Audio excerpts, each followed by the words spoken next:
Hi, and welcome. You're listening to the X22 Report. My name is Dave, and this is episode 659, and today's date is May 5th, 2015, and the title of this episode is The Economy is in Freefall, and the U.S. government is preparing for the big event. Let's get right into the economic collapse news. Now, we understand that Greece has been working with Russia, signing deals. They designed the drachma. We understand the government is not going to impose austerity on the people because this would be a huge problem. We also understand that the government has been raiding the pension systems, asking all the municipalities to pass their cash along. We also understand that on Monday, they owe about 780 million euros to the IMF. Now, will they be able to make this payment? We're going to have to wait and see. We'll have to see if they were able to get the cash from everything they were doing to make this payment. But while this is going on, the European Commission is looking at the 2015 growth forecast for Greece and saying, since we're not giving them more debt, we're going to have to slash their growth outlook for Greece. Why? Because it's uncertain what Greece is actually going to do. Now, during the time that the IMF, the ECB, was continually giving them more and more debt, they were out there telling us that Greece is recovering, the economy is getting better, everything is fine. But when we look at this, they were saying back in February that they predicted a decline in their sovereign debt to GDP. They were saying it was going to be around 170.2%. But what really occurred was it increased up to 180.2%. Their predictions are always wrong. There is no growth. You know what there is growth of? Debt. That is it. That is what we are seeing.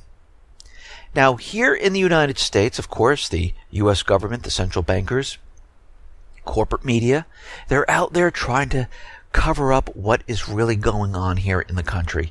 Now, we understand, and we've been looking at this for a very long time, that the economy is slipping into a collapse. They can't stop it.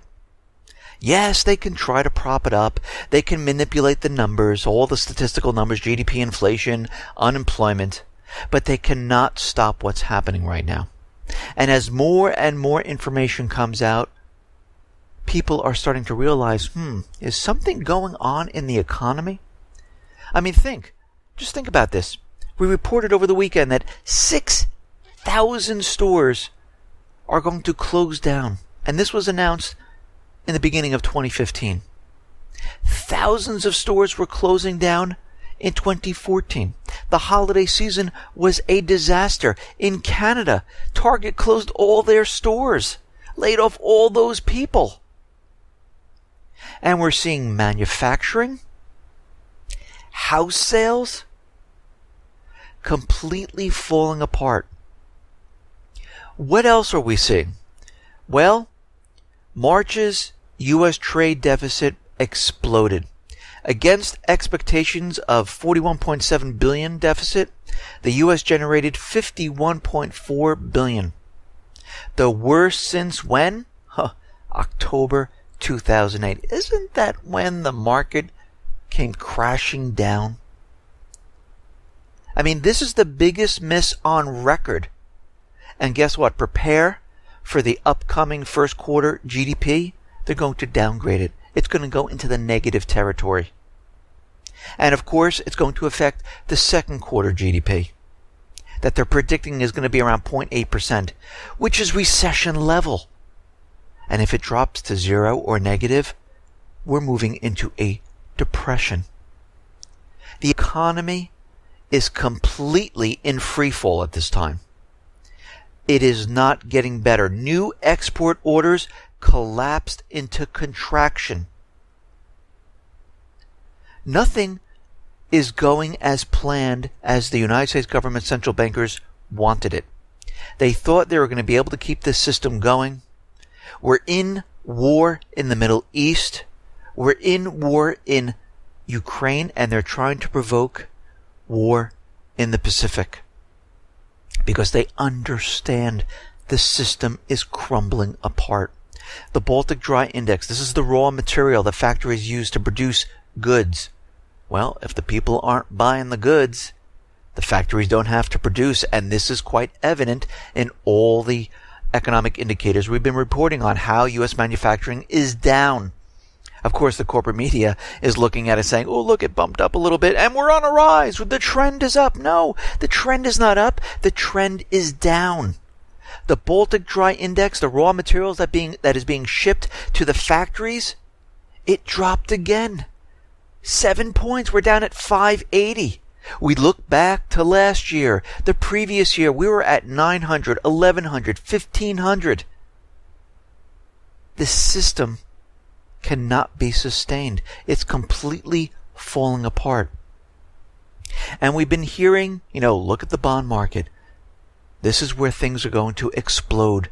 This is where things are going to come completely apart. I had Greg Mannarino on the X22 Report Spotlight. He told us to keep an eye on the bond market. Well, Warren Buffett is out there, and he is saying that bonds are overvalued. And a recent survey of fund managers found that 80% of them are convinced that bonds have become badly overvalued. The global bond bubble has ballooned to more than $76 trillion. And interest rates have never been lower in modern history. In fact, 25% of all government bonds in Europe actually have a negative rate of return at this point. There is literally nowhere for the bond market to go except for, guess where? Collapse. As this death spiral accelerates, we're going to see a global interest rate rise, and it's going to be dramatic. And considering the fact that there are more than $400 trillion in derivatives that are directly tied to interest rates, this entire system is going to completely fall apart. I mean, we're looking at a catastrophic failure of the economy. This is what we are seeing. Now, what's very interesting about this, we've been talking about all the economic indicators. We're looking at China, we're looking at the AIIB, we're looking at most of the nations saying, you know something? We will become a member of the AIIB. 57 countries decided to join, not the United States, of course. And we can see that China has been making deals all around the country. All over the world. Bilateral trades with the yuan and renminbi. We see the IMF is saying, okay, maybe we will be adding the yuan renminbi to the basket of SDRs to make it a reserve currency. Of course, the United States is saying, no, this cannot happen. We understand there's a report out there saying, listen, we need to push the TPP. We need to contain China.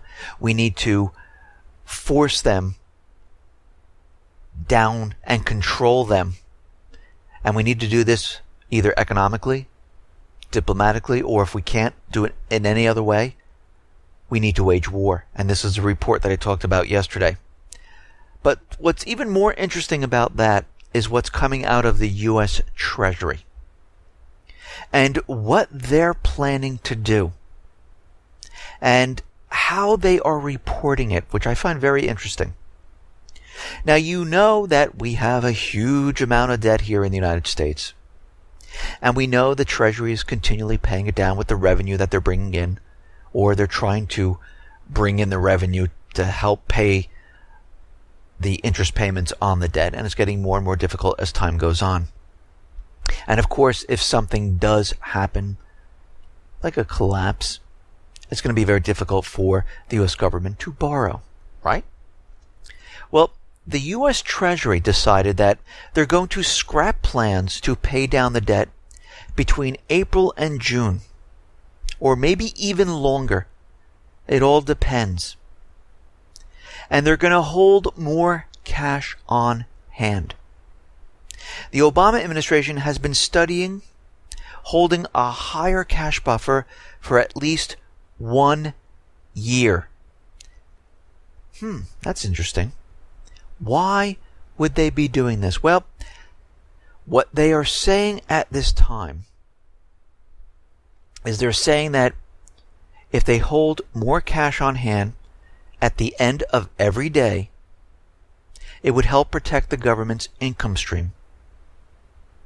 They're also warning that Treasury revenues could also be hit by a natural disaster, and this is in small print, or other major events that might disrupt the economy. So what they're saying is they understand that this economy will most likely come down very, very soon. And they're starting to hold cash because they will need this cash to keep the government operating. Because once the full faith of credit of the United States completely falls apart and it collapses, it's going to be very difficult for a government to borrow. Even if they have the Federal Reserve, the devaluation of the dollar is going to make it very, very difficult. Because as you know, once this starts to occur, other countries are going to look at other currencies. And they're going to say, why hold the dollar? And all those Middle Eastern countries and all the countries around it that purchase the oil using the dollar, they're going to say, why hold this? And right now we can see they have given us a signal. They're letting us know that they'll be holding more cash on hand because they're nervous about a natural disaster, which is absolutely ridiculous, or some other event that will affect or disrupt the economy. If the Treasury ever ran of borrowing authority, it says, it would rely on its cash on hand to pay bills until politicians raised any type of borrowing limit or the system reset. So at this point in time, we can see they've just sent up a red flag. And they're letting us know they're getting prepared. And of course, they'll use excuses that, no, this has nothing to do with that. Everything is fine. The economy's fine. The dollar is fine. But we know from looking at everything is not fine. We see a lot of the wealthy individuals are saying that, this might be a good time to pick up the Chinese currency yuan and renminbi. Even though you're holding on to the dollar, insurance would be good if you held the yuan or renminbi. I also say a great insurance for the collapse of a fiat system is holding gold and silver. Because everyone knows what that is. And it can't really be affected in any way when things start to fall apart. Yes, they can manipulate gold and silver, but it's still gold and silver. It's still weighed. You know what it is. Paper money, they can really manipulate and change whatever they want in a snap of the finger. But we can see the wealthy are even looking at this saying, you know something, maybe I'll take some of my dollar reserves that I have right now and exchange them into yuan and renminbi, just to be safe. Putin right now out in Russia has signed a law that allows private oil companies to carry out oil exploration and develop fields discovered by them in the Baltic Sea. So he's allowing private oil companies to come in and help with extracting the oil in this region. Again, making deals around the world. Now, I talk about Obamacare quite a bit, and this is definitely a tax on the people. And this is not a benefit for the people whatsoever. And we're starting to see that even the watchdog who monitors this is starting to look at Obamacare, or the Affordable Care Act, which is the official name, and they're starting to report some things very interesting about what's going on in the health industry. And I talked about this before. In the health industry, since all the insurance companies are in on this, there is no more competition, so they can raise rates, they can give you less benefits because they don't have to worry. There's no competition. They all have to agree and it will be done. That's what the Affordable Care Act did. And what we're starting to see across the United States is that out-of-pocket healthcare costs are going up. And I talked about this before, where the Affordable Care Act, or Obamacare, the deductibles are so high that even if you have an insurance policy that you're paying $500 a month, you still have to meet your deductible and pay for each one of those office visits out of your pocket until you reach the $3,000, the $5,000, the $7,000, whatever your deductible is, and then it resets the next year. And they're saying that the out-of-pocket medical costs for Americans rose by 11% this past year. And the ability to pay those bills got a lot more difficult, according to a new study by the Watchdog. Costs that are paid out of pocket by patients jumped to an average of $2,491 per person in 2014, up from $2,245 the year before, according to the report. In addition, health insurance deductibles rose at a rate well above that of inflation, while patients were also hit with skyrocketing costs for many popular medical procedures. Deductibles have nearly doubled over the last 5 years. What happened in the last 5 years? We had Obamacare. Do you see the pattern? This is not a benefit for the people. So people now are paying out of pocket their premiums, and they're paying out of pocket for each visit. What is the insurance company giving? Nothing. So they're paying thousands of dollars every single month. We all are, if you have this insurance. And of course, they're going to try to force everyone into it. That's why they have a penalty. This is why they say, oh, this is not Affordable Care Act compliant. You have to go into one of these policies, because these policies are controlled by the insurance companies. And again, we have to remember who profits from this. The insurance companies. There's penalties and taxes intertwined into Obamacare, and it brings in revenue to the government. And what do the people get out of this? Absolutely nothing except paying a lot of money. Think about it. How much money is someone going to pay if they get it when they're 25 years old? And you go and you spend $300 or $250 a month, and you go to the doctor and you pay out of pocket. Multiply that over the years. How much have you spent and what benefit have you gotten back? It doesn't really add up. Now, we understand the U.S. government central bankers have been trying to basically block the people here in the United States from seeing certain things. Now, they do bring down YouTube channels if you're talking about something or a subject they don't want people to hear of. They bring them down. They also basically tell Google or any of the other corporations to say, hey, you know what? In your search results, make sure they don't go to the top. Make sure you don't see them. Alexa, we understand. They've dropped the rankings for alternative media. And we're starting to see this quite a bit. I mean, if there are sites that are anti-vaccine or they have alternative medicines, those are usually dropped down. They don't want people to see those type of things. And they kind of censor them by, manipulating the search algorithms.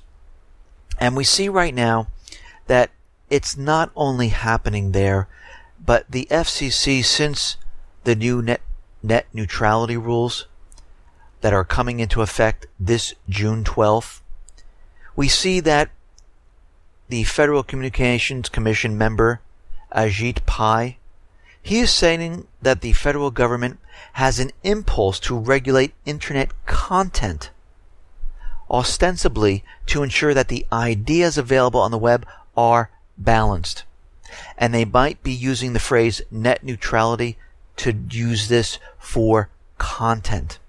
Pai said that he could easily see how the net neutrality decision by the Democratic-controlled FEC, which takes effect on June 12th and reclassifies the internet provider as utilities, could drift over to the direction of content. he added. I sense that among a substantial number of Americans and a disturbing number of regulators here in Washington, that online speech is considered a dangerous, brave new world that needs to be regulated. And this is what we are talking about. He is speaking out against this. And when this comes into full effect in June, we might see some changes where they do block certain sites or have them pushed down so you cannot find them. Same thing with YouTube. Because what they need to do is control the wild west of the internet. We see many countries doing this right now. Canada is doing this. France is doing this. Spain is doing this. Australia is doing this. UK is doing this. And now we see the United States. They are also doing this by reclassifying things. And we understand that they're trying to make everyone go back to the corporate media, to the propaganda that they're pushing out. And they don't want the people to hear other sides of the story, because we're coming to the end game here, where things start to really rapidly fall apart. And let me tell you, from coming from the last year of 2014 towards the end of the fall to right now, we have seen things rapidly change. And just by the announcement of the government, the Treasury, saying that we're going to hold cash on hand for a year, tells us something. That something is going to happen. And they're trying to control the entire situation when the entire situation collapses. And this is why they need control of the internet. And this is why they're doing what they're doing at this point.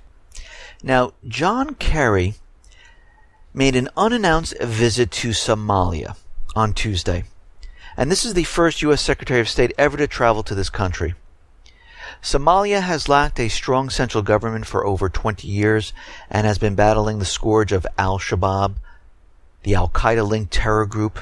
Of course, this is all backed by CIA, Mossad, UK, and other governments to make it seem like there's terrorist groups all over the place.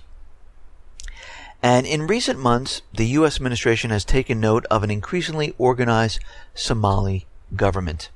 And of course, John Kerry went down there, and he wants to reestablish relations.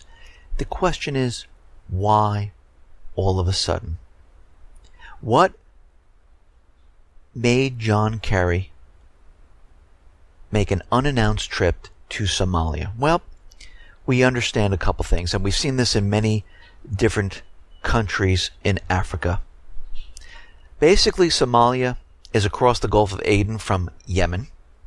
And guess what? They have very fast shipping lanes because they have a huge coast. And basically, they have a massive untapped wealth of oil.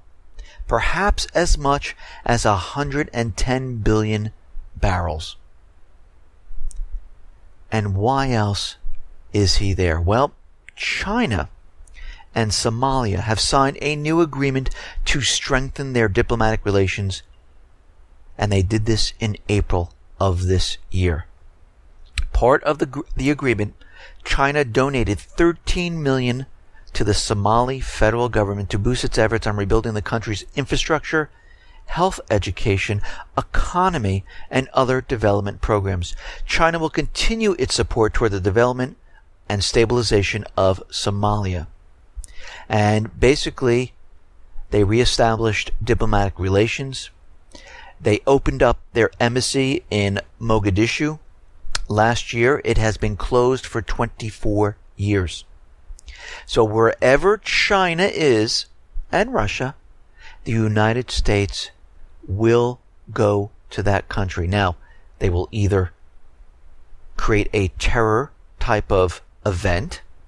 They will first try diplomatic speaking. They'll try diplomatic relations with the country, and they will try to weasel their way into the country to get control of the oil and have that oil sold using the US dollar.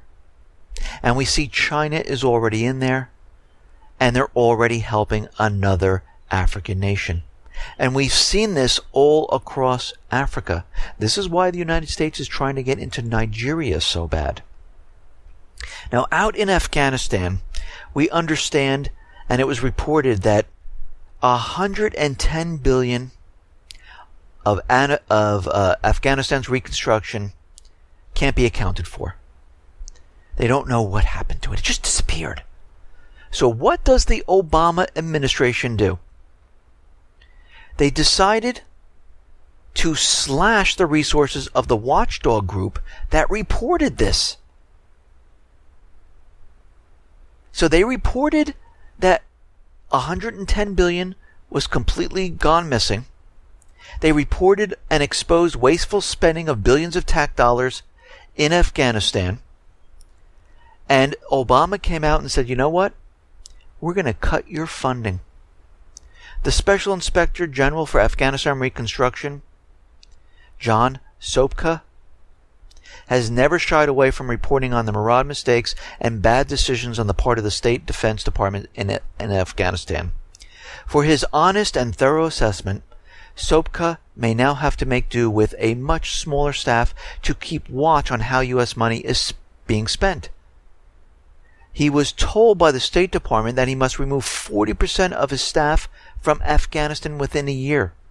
The reduction will mean the number of SIGAR staff members will fall from 42 to 25. How interesting, because what they're going to be doing in Afghanistan is they're going to be sending more money. There'll be more troops there, and more of it will go missing, and they want the watchdog to have a tough time reporting this. This entire system is completely corrupt. This entire system is being pushed in a certain direction to start war, to steal as much money and resources as they possibly can, and they don't want anyone looking into this. Remember back to 9/11 when the Pentagon lost trillions of dollars the day before the World Trade Center came down? Whatever happened to that investigation? Because as we know, the planes just happened to fly into that part of the Pentagon where they were investigating what was going on. Basically, the government that we have here in the United States is corrupt, not working for the people, and should be removed from their positions. Out in Ukraine, we see the Kiev government has excluded the Crimean port cities from the list of Ukraine's international ports. The document excludes the port cities of Sevastopol, Yevpatoria, Yalta, Feodosia, and Kerch. Now, I don't know if I pronounced those words right, but those are the port cities. And they are no longer listed as Ukraine's international ports. John Kerry right now is telling the European Union that, listen, we must keep the sanctions up on Russia. I know we've had disagreements, but I'm issuing a warning and letting them know that if Europe doesn't keep the sanctions against Russia, there's going to be something to pay. The U.S. Secretary of State John Kerry has said there are differences between the EU and the U.S. in their approaches toward Russia. There was some grumbling in some other European countries on the way the sanctions have hurt their economies, and they want them removed. Because as we know, these sanctions are hurting the countries that place the sanctions on Russia a lot more. France, Spain, Italy, Greece, Germany. Those countries are hurting. And what's very interesting about all of this is that the United States government central bankers are telling the European countries, you must place the sanctions on Russia. But what's very interesting here is that the United States government sanctions, who continually threatens Russia and war with Russia, still imports a significant amount of petroleum from the country of Russia. How much petroleum does the United States import from Russia? It's about 389,000 barrels per day. I mean, what we're looking at here is that the sanctions, I guess, don't apply to United States government central bankers because they haven't stopped importing oil whatsoever. And all the other countries can't send over their agricultural products to Russia. They're losing business. And this is why the European countries are getting angry. Their economies are suffering. Businesses are going out of business. But the United States government central bankers don't care. The European nations understand we can't have war with Russia. This will be fought on our front lawns. But in today's world, when we move into World War III, it will be fought on everyone's front lawns because there are weapons today that can reach every single country. Yes, even the United States. World War II, not so much. Today, absolutely no problem for missiles to hit cities here in the United States. Now, Russia is out there and they're saying, listen, if the sanctions are dropped, we are ready, we are willing to work with each one of the European countries. We will instantly resume business. We will start purchasing your agricultural products, and we'll do even more business with you. Now, the European Union is hearing this, and they're saying, you know something, this might not be a bad idea. And we can see that Russia right now is already looking at Greece, Hungary, and Cyprus. They're making economic deals with them. They're saying, let me look at your food. Let's inspect it. We might be dropping the food embargo. And the other countries would like the same thing to happen. Now, China is very worried about the new agreement between the United States and Japan, which was signed on April 27th. This is the Treaty of Mutual Cooperation and Security. We understand that this new treaty means that the possibility of U.S. military intervention has increased significantly in the event of war between China and Japan. Obama is seeking congressional support to sign agreements with the allies in the Asia-Pacific region in the context of the promotion of the TPP. And basically everything that we talked about yesterday about this report about containing China, this is exactly what's going on. Of course, Abe right now, because of this treaty, is going to his government and trying to rewrite Article 9. And once this is done, they will have China contained at this point. Now we see China, they brought 2 warships from the People's Republic of China. They were seen passing through the Bosphorus, entering the Black Sea. And as soon as this happened, NATO was out there saying, whoa, hey, since we see Chinese ships inside the Black Sea, and you have to remember, China is not a state that is bordered on the Black Sea, so they have 21 days under the Montreux Convention. They will have to leave the Black Sea in 21 days. But NATO, their response, said that, okay, we're going to move a lot of our joint forces from Italy to Romania, which has a historic Black Sea port. This deployment will be the first time a NATO Joint Force Command headquarters has deployed to Romania. Just because Chinese warships went into the Black Sea. We can see right now the United States government, central bankers, NATO, they are preparing, getting ready, maneuvering, and placing military assets where they will need them. Setting up the missile shields, encircling China, bringing in troops and military assets into the Middle East, bringing in troops and military assets into Africa. All of this is being done because we understand the system is coming down. Now we understand last year in Gaza, Israel went all out under the Operation Protective Edge. And basically they were killing civilians. They were destroying the infrastructure. And a report was released by the Israeli human rights NGO Breaking the Silence, and it was made up of active and reserve duty soldiers. The group's mission is to shed light on the IDF's war practices. The report paints an alarming picture of how the Israeli military was very lenient and permissive.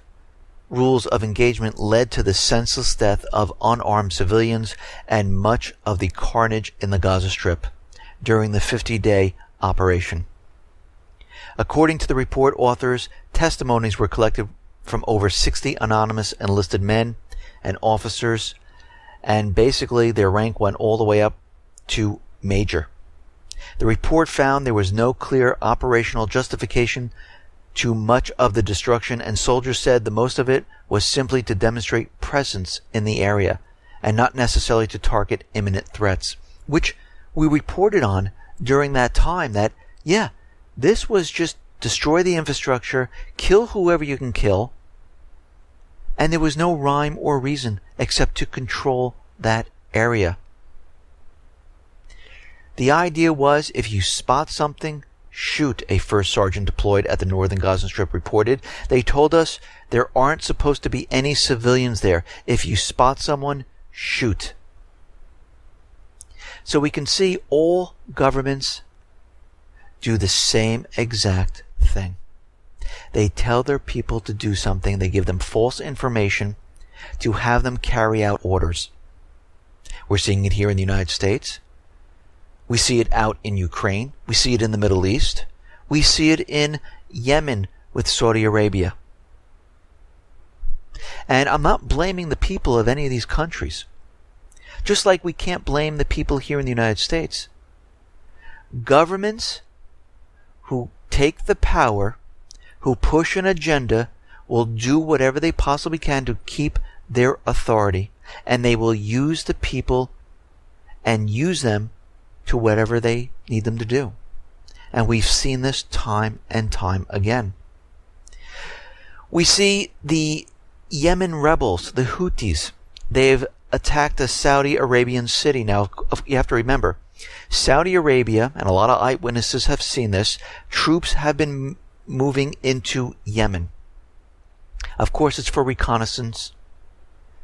But what they're really doing is they're getting ready for a ground invasion. When the Houthis are along the border of Yemen, we see Saudi Arabia, where they have a massive amount of troops, fire upon them. And of course, the Yemen people are going to retaliate. But of course, what's happening here is the Saudi forces, the Saudi government, the U.S. government, they're going to use this and turn it around and say, they're attacking us. This is why we need to go into Yemen. Now, it looks like Syria, the central bankers, are going to make a deal with Iran for another $1 billion line of credit to help out with the war and with everything that's going on there. We have to remember Iran and Syria have a very close relationship. They have a treaty. If Syria is actually attacked, Iran will come to the assistance of Syria. So will Russia and China. And right now they're getting an influx of about $1 billion. Now, I wanted to talk about what happened in Garland, Texas. Now, let's say we believe the official story that the Islamic State is in the U.S. and they are responsible for the shooting in Texas. That we believe all the propaganda about what happened and what the corporate media is telling us and the government is telling us. What does this mean? It means that DHS, TSA, FBI, NSA, CIA, with all their surveillance to protect the everyday American, it does not work.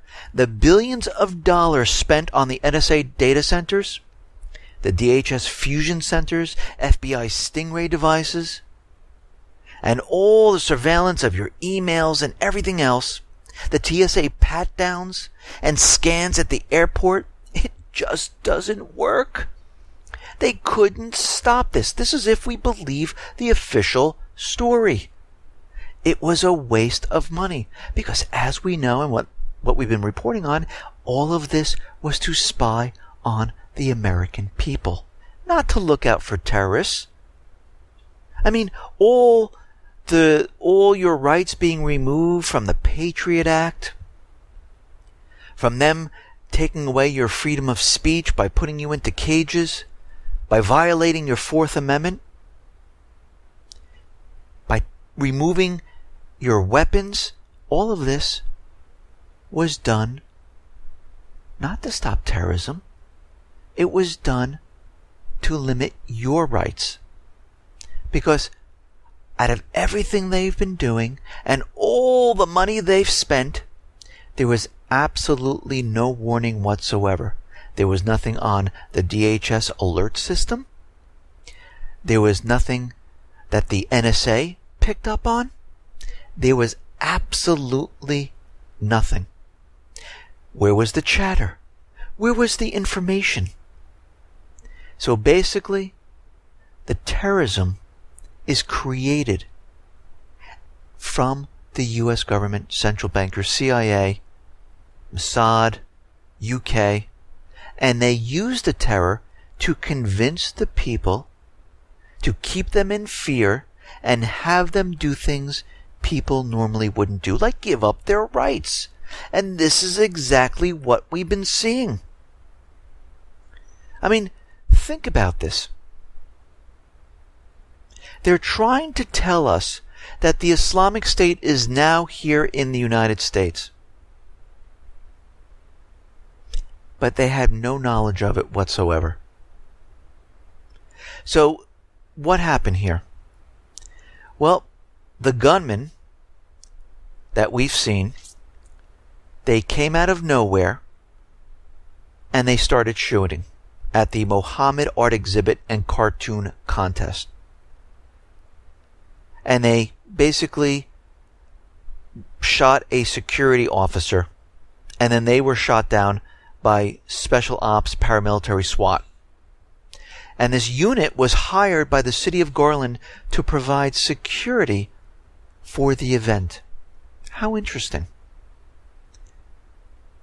It's now been revealed that the gunman, Elton Simpson, was being handled by the FBI informant, and court papers in Arizona named the FBI undercover informant as Mr. Daba Deng, a Kenyan, and who from 2007 was paid $132,000 by the FBI to become friends with Mr. Simpson, and who appears to have groomed Simpson through local mosque and helped develop Simpson's ideas about jihad.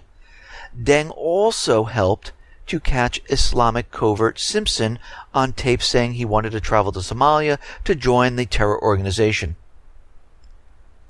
So what is going on here? We have a patsy once again. The authorities in Texas also identified the second gunman as Nadir Hamid Sufi. So basically, both of these people, who are patsies of the FBI, who set them up, who had a handler, tweeted on Twitter that they launched a terror attack, that they're going to launch a terror attack on the event. And then ISIS tweeters then joined in to cheer them on, saying they were part of the organization. Now, all this information came out of SITE, which is from Rita Katz, which is linked to Israel and Mossad, linked to CIA. And then we had Pamela Geller, who organized this event in Texas. And it appears from early reports that the suspects were not currently involved with any local mosque whatsoever. And why was this? Because American Muslims reject radicalism that gets blown out of proportion. They don't basically approve of terror whatsoever. And if these people came into a local mosque, they wouldn't be accepted. And we see that the reason why they go to the internet, to social media, to propagandize, they won't gain traction in the American mosque, and it's used to put out into the put out to the public to make everyone convinced that Muslims are all like this, which they are not. And of course, Pamela Geller is out there saying, the attackers represent a large number of American Muslims, which they don't. It's because she was part of the operation. She created this event, put it together, hired the SWAT team to protect it, and then staged the false flag event. After the attack, she didn't call for a dialogue, for peace, we should all get along. Instead, what did she do? She went on to Fox News and called it war. And that appears to be what she wants.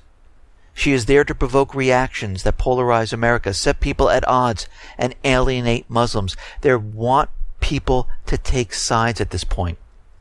Now, the Islamic State is out there and they're saying, this was our first attack. And what is coming is worse, and it's going to be more bitter. And you'll see from the soldiers of the Islamic State what will come. And this is all part of the main agenda. They're building up to the main event. Now, we started way back saying, they have lone wolf groups running around the country. The Islamic State is coming in. And we understand that this event that's going to occur, they're going to use it to cover up this economic collapse. They're going to use the Islamic State as the physical attack. They will then use Russia and China as the cyber attack on the financial infrastructure, on the electrical infrastructure, gas, water infrastructure.